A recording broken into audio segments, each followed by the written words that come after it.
to that, her comedic talents and wry sense of humor, and she was the perfect choice to star in the new movie, Hocus Pocus. Recently, I talked with Bette about her latest role as a wicked witch named Winnie. Hello. Goodbye. She's very, very funny, and I could play her. I'd be happy playing her for the rest of my life. She gets to do everything, you know. What kind of witch is she? Well, she's completely demented. She can be quite evil, but most of the time she's very funny. Of course, she doesn't know how funny she is, but she can be quite wicked. I was going to say, she is one nasty witch. She's very nasty, but she's so funny. Was that a stretch?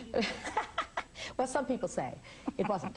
However, I think I'm a very kind person. I just, Kenny Ortega was the director on that. Kenny Ortega is a dancer. He started out as a dancer. So when he put the three of us together, Sarah Jessica Parker and Kathy Najimy and myself, when he put the three of us together, he wanted us to be able to act like a trio. And it was the first time that I'd ever been a real part of a trio, you know, an acting trio, and I just thought it was so much fun.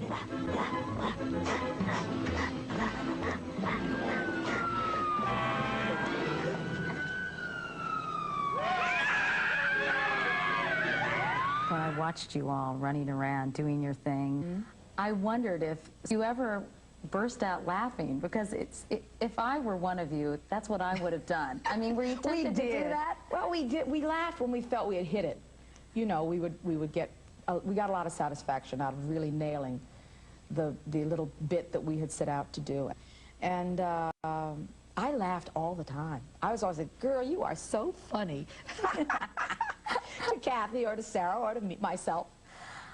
Sarah Jessica and Sarah Jessica, my good friend Sarah Jessica and Kathy absolutely adore you, idolize you. Were you able to help them and teach them? Well, I didn't know that they idolized me. Well, Kathy Najimy said that you were on top of her Christmas tree. She was it turned out that Kathy Najimy was an old fan of mine, and that she had come looking for me once when I lived on Barrow Street in New York City, and she had left left a letter and a picture for me or something like that, and she reminded me of all this, and of course I had to say, Kathy, I was unaware at the time. But she took it well, and Sarah Jessica was a different kind of a fan, but... she was in Annie, right? She was in Annie. And you all had the same music coach or voice teacher. Turned out we had the same voice teacher, and we were singing that song, I Put a Spell on You, and I walked into the studio, and they had their microphone, and of course I had my microphone, because they were singing the background parts. Well, I started to sing, and I looked over at them, and their little knees were like, they had, they were totally freaked out. And they came to me afterwards and said, we couldn't believe we were standing there singing with you. And that's right, they were I was very touched by the backup girls, right? The backup girls, they did a great job.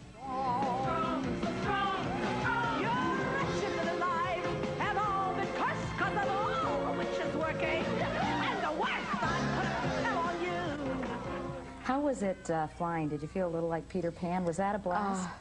I can't say it was a blast. It hurt like hell. It did? Yeah, but there were certain things that were kind of fabulous. Once I was, the director was having a fight with someone, and he was way over the other side of the stage. So I had the flymen pull me up, and so I could look over and see who was fighting. You were spying? I was spying. On your broom? On my broom. It was great. You know, the thing about the broom was you had to figure out how to, you know, keep it between your legs and fly and do all this stuff at the same time. And it took us a few weeks to figure, because it hurt so bad. It put a lot of strain on your back muscles. In fact, you had to go to a chiropractor after I wrenched something here, a trapezius or something, and I haven't really fully recovered. Workman's comp. And I liked when Kathy Najimy flew on the Hoover vacuum cleaner. That was great. I think that's going to be the biggest laugh in the picture. I personally put my money on that laugh. It was hysterical. It was wonderful.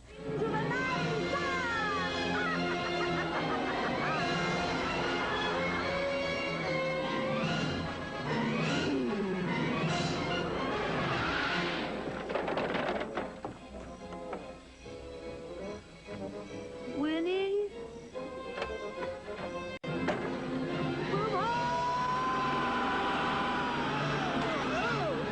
Is this pretty much a kid's movie, you think, Bette? I think it has tremendous physical comedy for grown-ups, and the grown-ups do love that.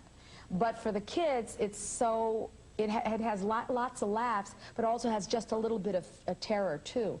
Not terror like they usually give you, but not fun, like Jurassic Park not like terror. Jurassic Park terror, but fun terror. You know, where you know, oh, they're just, it's just Bette Midler. You know, that Sort kind of terror. Hansel and Gretel like. Yeah, yeah.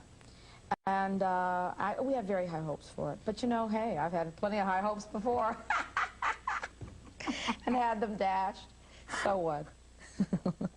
We're back in a moment with more on Today.